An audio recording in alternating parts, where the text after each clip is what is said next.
Judges chapter 17. A man named Micah lived in the hill country of Ephraim.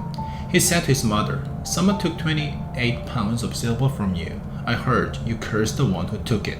I have the silver with me. I'm the one who took it." Then his mother said, "My son, may the Lord bless you." He gave the 28 pounds of silver back to his mother.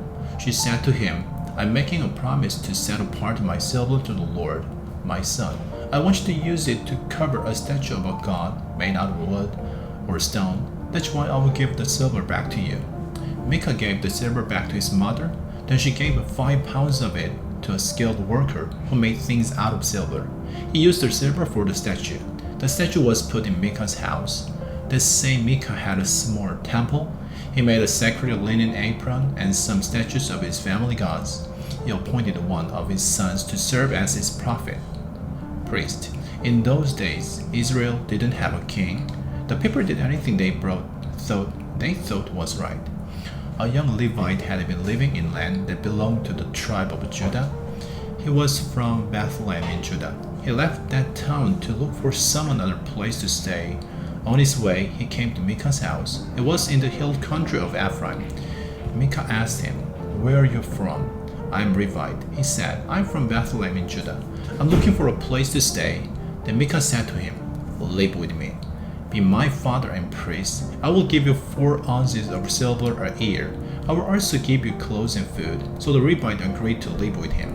The young man became just like one of Micah's sons to him. Then Micah appointed the Levite to serve as his priest. He lived in Micah's house. Micah said, "Now I know that the Lord will be good to me. This Levite has become my priest." Judges chapter 18. In those days, Israel didn't have a king. And in those days, the tribe of Dan was looking for a place where they could make their homes. They hadn't been able to take over their own share of land among the tribes of Israel. So the people of Dan sent out five of their leading men from Zorah and Eshtaol. They told the men to look over the land and check it out. Those men did it for all the people of Dan. Those people told the men, "Go check out the land." So they entered the hill country of Ephraim. They went to the house of Micah. That's where they spent the night. When they came near Micah's house, they recognized the voice. It was the voice of the young Levite. So they turned off the road and stopped there. They asked him, "Who brought you here? What are you doing in this place? Why are you here?" The Levite told them what Micah had done for him. He said, "He has hired me. I am his priest." Then they said to him, "Please ask God for advice. Try to find out whether we will have success on our journey." The priest answered them, "Go in peace. The Lord is pleased with your journey." So the 5 men left. They came to Laish. There they saw that the people felt secure. They were living in safety. Like the people in Sidon, they were at peace. Their land had everything they needed. Things were going very well for them. They lived a long way from the people of Sidon, and they didn't think they would never need help from anyone else. The men returned to Zorah and Eshtaol. Their people asked them, "What did you find out?" They answered, "Come on, let's attack them. We've seen the land, and it is very good. Aren't you going to do something? Do not wait any longer. Go there and take it over. When you get there, you will find people who are not expecting anything bad to happen to them. The land has plenty of room. God has handed over to you. It's a land that has everything you will ever need it." So 600 men from the tribe of Dan started out from Zorah and Eshtaol. They were prepared for battle. On their way, they set up camp. Their camp was near Kiriath Jearim in Judah. That's why the place is called Mahaneh-dan to this day. It's west of Kiriath Jearim. From there, they went to the hill country of Ephraim. They came to Micah's house.